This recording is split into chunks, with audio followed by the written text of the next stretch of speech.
The bathroom faucet dripped unchecked. The sound of water hitting the porcelain basin was like a ticking time bomb counting down, each tap striking at Isabella's nerves. She stared at the two stark red lines on the pregnancy test, her fingers trembling so violently she could barely hold the plastic stick. This tiny object was splitting her life in two. The night they'd spent in Venice 2 months earlier felt as vivid as yesterday. Victor's kiss had carried the cold scent of cedar cologne, more like a perfunctory task. He turned to answer work emails right after. But the warmth of Lucas's palm still lingered on her shoulder, where he'd steadied her during yoga. He'd even remembered the small mole on her shoulder blade. Her phone suddenly vibrated twice. When the screen lit up, messages from two men popped up simultaneously. One was from her husband, Victor. Merger stuck. Staying in Florence another week. No greeting, no concern, just a work update. The other was from Lucas. Got new stretching moves ready. Waiting for you. Followed by a small sun emoji, like the light in the corner of his eye when he smiled. As Isabella stared at the two starkly different messages, her stomach churned violently. Who did this unplanned child belong to?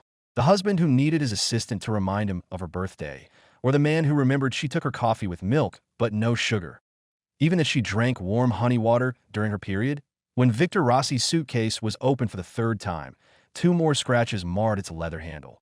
Leftovers from when an airport luggage cart scraped it on his return from Rome last week. Isabella stood at the bedroom door, her fingertips repeatedly brushing the faint mark on the doorframe, her nails unconsciously picking at the dust in the wood grain. She could still hear the mover's apology when they'd moved in last year. But this apartment, with its view of Milan Cathedral, felt more like a temporary stop than the cramped attic they'd shared once. Victor's things were always packed. Suits, ties, briefcase, ready to rush to the next battlefield. Her painting supplies and ballet shoes, though, were piled in the farthest corner of the closet, coated in a thin layer of dust. How long will you be in Florence this time? Her voice was as light as morning mist, falling on the ties and shirts scattered across the bed, nearly swallowed by the air. Victor was tucking a navy blue tie into his suitcase. The family crest on his tie clip clinked against the metal zipper, a crisp sound that seemed to cut off her question. 2 weeks. Maybe 3. He didn't look up, his fingers flying across his phone screen, his gaze fixed on the dense spreadsheets. The merger's stuck on equity division. The other side's lawyer won't budge. As soon as he finished speaking, his phone vibrated. The name Marco glowed sharply on the screen, his right-hand man, and the work partner, who always took priority over her. Victor frowned and answered, his tone instantly shifting to the calm he used in business. Get to the point. I leave in 10 minutes. Isabella watched her husband stride toward the balcony. His custom leather shoes left 2 faint marks on the floor she'd polished with beeswax just yesterday. She knelt down and unfolded the silk shirt he'd crumpled into a ball. Her fingers paused when they touched the collar. It was the gift she'd bought with her last paycheck for his birthday last year. Victor had worn it only once, and the tiny V she'd embroidered by hand still lingered on the collar. The lily of the valley scent of her laundry detergent mixed with his cedar cologne, a smell that once kept her awake at night. Now, just a cold strangeness, as cold as the suit fabric that separated them every time he hugged her. Bella. Victor suddenly appeared behind her. She jumped, nearly dropping the shirt into the gap of the suitcase. I need to head to the office now. Marco's already downstairs. He reached for his suit jacket, draped over the chair. The watch peeking out from his cuff was the Patek Philippe she'd given him for their wedding anniversary. Its hands pointed to 7:15, 45 minutes earlier than his usual departure time. He always had time to leave early for work, but never time to share a full breakfast with her. Isabella stood up, a tingling numbness shooting through her knees. She knelt too long enough to forget what she'd wanted to say. You haven't had breakfast. I baked croissants with butter from your favorite bakery. The oven still held residual warmth, and the faint aroma of wheat hung in the air. But Victor had already grabbed his briefcase and headed for the entrance, his steps never faltering. I'll grab a coffee on the way. He paused at the entrance for 2 seconds, leaning in to press a quick kiss to her cheek. His lips were as cold as winter snow, here one moment, gone the next. Oh, and have the gardener trim the lawn on Wednesday. Mother said last week the weeds are almost growing over the stone statues. His tone when mentioning Mother was even colder than when he talked about work, as if she were just another family errand to check off. The sound of the door closing exploded through the empty living room like a dull thunderclap. Isabella walked to the floor-to-ceiling window and watched the black Mercedes pull out of the courtyard, its body glinting coldly in the sun. When she counted to 7, the car turned the corner. The red of its taillights faded like blood on rice paper, until it vanished completely from sight. The living room was terrifyingly quiet. Only the wall clock ticked on, a reminder of her marriage's emptiness. The calendar she'd drawn last week was taped to the kitchen fridge. The off-white card was filled with colorful marker. Flower arranging class Monday morning, gallery preview in the afternoon, yoga Tuesday, lemon tart in the evening, lunch with former colleagues Wednesday. Every box had a tiny sun drawn in it, as if she were trying to inject color into her life. But when she opened the fridge, there was only half a carton of expired milk and half a bottle of Victor's whiskey, not even a slice of bread. She tore off today's calendar page. The corner of the paper scraped her fingertip, and a bead of blood fell on the words flower arranging class, a jarring period, ending all her hopes. Signora Rossi, your coffee. The maid, Anna, set down a bone china cup gently. The clink of the cup against the marble counter echoed sharply in the quiet kitchen. Flowers still clung to Anna's apron, left over from making the croissants that morning. Victor hadn't even tasted them, hadn't even glanced at them. Thank you. Isabella stared at her distorted reflection in the swirling coffee. She'd once been the most promising curator at the gallery, able to talk for hours about a single painting. Now, she just stared at her reflection in coffee, barely remembering who she was. No need to prepare dinner tonight. Victor won't be back. Anna's hands froze. She twisted the strings of her apron until they wrinkled. Shall I cancel your manicure appointment this afternoon? You seem a bit off. Anna had been with her for 3 years. Watching her fade from the bright-eyed girl she'd been to the tired Signora Rossi she was now. I'm fine. Isabella suddenly raised her voice. The cup handle dug a red mark into her palm. She took a deep breath and forced her voice back to calm, as if accepting her reality. I just need some quiet time to read. A gilded invitation lay on the coffee table, sent by her former colleague Lena for a gallery opening. The curator's name read Marco Lucchini, the boy who'd once stayed up late with her in the studio, revising exhibition labels and sharing a single box of pizza. Now he was curating major shows on his own. Isabella ran her finger over her old title, co-curator. Her nail rubbed the paper repeatedly until the word co-frayed. If she hadn't quit back then, would she still be standing in the spotlight too? Her phone vibrated again. It was a message from Victor. Forgot to say, Mother's coming for lunch on Sunday. Tell Anna to prepare her favorite Tuscan red wine, the 1998 vintage. Don't mix it up. He always remembered his mother's preferences, but never that she was allergic to alcohol. Isabella's fingers hovered over the screen. Her thumb brushed the words, Mother, and she suddenly remembered Sophia's visit last week, how Sophia had tapped the dining table with her pearl-ringed finger and said, Bella, you should wear brighter colors. Always in black, you look like the old housekeeper. That appraising gaze still made her spine prickle. In the end, she only replied with 2 words, got it. No accusation, no grievance, just numb obedience. The children's laughter drifted in from outside. Isabella walked to the balcony and saw the neighbors' twins chasing a butterfly in the garden. Their young blonde mother sat on a bench with an open book, looking up to smile at them now and then. Sunlight gilded her hair like scattered gold dust. Mauve that was the family she'd once dreamed of. Now an unreachable fantasy. A sudden wave of suffocation hit Isabella, as if cotton was stuffed in her throat. She grabbed her wallet and keys from the sofa and rushed out, forgetting even her coat. The woman in the elevator mirror still wore the careful makeup she'd applied that morning. Her lipstick was the shade Victor liked, but her eyes were empty holes, unable to hold any light. She stared at her reflection, feeling like a stranger. Signora, are you all right? Tony, the doorman downstairs, asked gently. He still held the umbrella Isabella had left in the lobby yesterday. It's windy outside. Shall I get you a coat?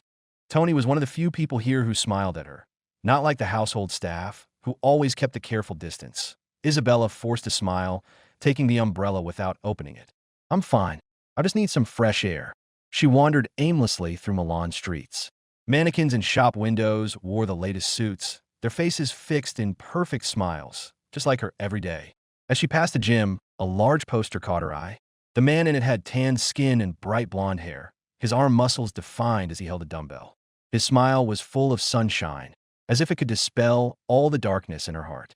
In the corner of the poster, it read, Lucas Nielsen, professional fitness coach, and next to it was a tiny sun emoji just like the one he used in his messages. First time here? A cheerful girl at the front desk greeted her. The name tag on her chest read, Sophia. The same name as Victor's mother, but with none of the coldness. Isabella nodded, glancing down at her silk dress and stiletto heels. She suddenly felt ridiculous. She wore the clothes Victor liked, lived the life he wanted for her, and yet she barely recognized herself. I need a change. She froze when the words left her mouth. It was the first time in 3 years since she quit her job that she'd said, I want instead of Victor likes. The girl's eyes lit up as she pulled out a registration form. Coach Lucas is great at helping people start over. He has an opening this afternoon at 3. Shall I book it for you? Isabella hesitated at the occupation line. Her pen hovered over the paper for a long time before she finally wrote, housewife. Those 2 words felt like lead, weighing the page down. Her old occupation had been curator, a name she'd been proud of in the art world. Now, housewife was her only labeled a S. She walked out of the gym. Light rain began to fall. Isabella stood under the eaves, watching raindrops splash on the ground like tiny mirrors, reflecting her disheveled self. Her phone vibrated in her pocket. It was another message from Victor. Remind Anna about the wine. Mother wants the 1998 Tuscan one. Don't mix it up. He was still reminding her of trivial Rossi family matters, never once wondering if she was standing in the rain without a coat. The rain soaked her silk skirt, clinging to her legs with a piercing chill. Isabella didn't reply. Instead, she held down the power button and muted her phone. She stared at the unread message on the screen, her finger hovering over the keyboard. Raindrops dripped from her hair onto the screen, blurring the name, Victor, just like how this man was fading from her heart. Need an umbrella? A deep male voice came from behind her, carrying a faint mint scent, clean and fresh, nothing like Victor's cedar. Isabella turned, slipping in her heels. The stiletto got stuck in a crack in the sidewalk. Just as she was about to fall, a strong arm caught her shoulder. The warmth of his palm seeped through her thin dress, sending a tremor through her heart. She looked up, and her eyes met a pair of bright blue ones. It was the coach from the poster, Lucas. His eyes were like the Nordic Sea, clear and deep, reflecting her fluster. Thank you. I'm fine. Isabella stepped back quickly. When she pulled her heel free, mud splattered on her trousers. She instinctively tried to smooth her skirt, only to realize it was already soaked. She was too embarrassed to hide. Lucas pulled his hand back, nodding at her skirt. You'll catch a cold if you stay in wet clothes. His Italian had a faint Nordic lilt, like wind chimes in the breeze, comforting to the ear. You're the new member who signed up today, right? I saw your form. Isabella. He remembered her name. Unlike Victor, who sometimes mixed up Isabella with Elizabeth. Sophia, the front desk girl, poked her head out and called to Lucas. Lucas, your 3 o'clock appointment canceled. The client had an emergency. A sudden sense of relief washed over Isabella, like a weight lifting from her chest. Looks like we both have free time. She was surprised by her own words. She hadn't been this bold in years, hadn't dared to speak her mind in so long. Lucas paused, then smiled. Sunlight seemed to dance in the crinkles at his eyes. We do. Want to come in for coffee? I just brewed some, with milk but no sugar. I think it's your style. He'd noticed her habit.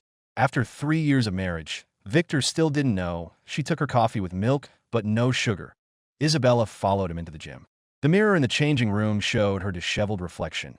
Wet silk dress clinging to her body, half of her carefully styled curls flattened, water dripping from the ends. She bit her lip hard, forcing color back into her pale cheeks. She didn't want to look too pathetic, didn't want to lose what little dignity she had in front of this stranger. Try these.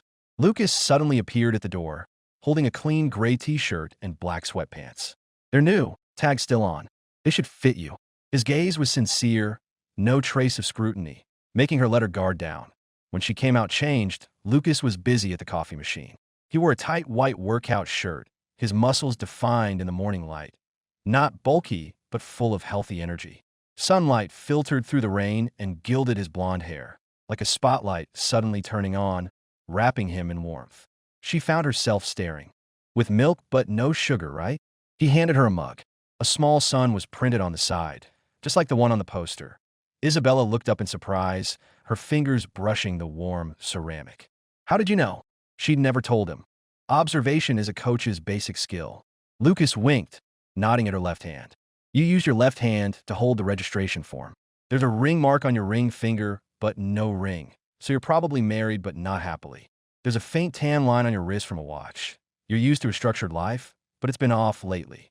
And when you walked in, you glanced at the coffee pot at the front desk, stared for 2 seconds, lips twitching like you were thinking about the taste. People who like sweet coffee look at the sugar jar first. You didn't, so I guess no sugar. Isabella's heart raced, like a deer thudding in her chest. He'd noticed more about her than Victor had in 3 years. She stared down at her reflection in the coffee, swirling in the brown liquid. You're good at reading people. Or maybe I'm good at noticing beauty that's been overlooked. Lucas's voice was soft, like a feather brushing her heart. Like someone who looks better in comfortable sportswear, showing off her nice shoulder line and waist, than in tight designer suits that hide all her sparkle. He was talking about her, about how she'd hidden herself to please Victor. The mug suddenly felt too hot. Isabella set it down quickly, twisting the hem of her shirt. Her voice was barely a whisper. My husband likes me in suits. She was used to saying, my husband likes, and putting her own preferences last. What about you? Lucas took a step closer. The mint scent grew stronger, wrapping around her, making her flustered. What do you like? Those words were like a key, unlocking a box she'd kept closed for years. Isabella's eyes suddenly filled with tears, blurring her vision. I don't know. She hadn't asked herself, what do I like in so long? She'd forgotten the answer. She remembered Victor liked seafood pasta, remembered Sophia liked 1998 red wine, remembered the names of every household staff member. But she couldn't remember her favorite color, her favorite flower, or her favorite perfume. Lucas didn't press further. Instead, he turned and pulled a schedule from a drawer. How about starting tomorrow? 3 times a week, 10 in the morning. The gym's quiet as then. No one will disturb you. He handed her the schedule. Their fingers brushed accidentally. The warmth sent a jolt through her, like an electric shock. First session's free. Lucas walked her to the door. The rain had stopped, and a faint rainbow hung in the sky, as if a sign of something new. Wear sneakers next time. No more heels. They're pretty, but they make you forget how to walk easily. On her way home, Lucas's question echoed in Isabella's mind. What do you like? When she passed a flower shop, she walked in on impulse, pointing to a bouquet of bright sunflowers by the door. I'll take those. Sunflowers had been her favorite as a child.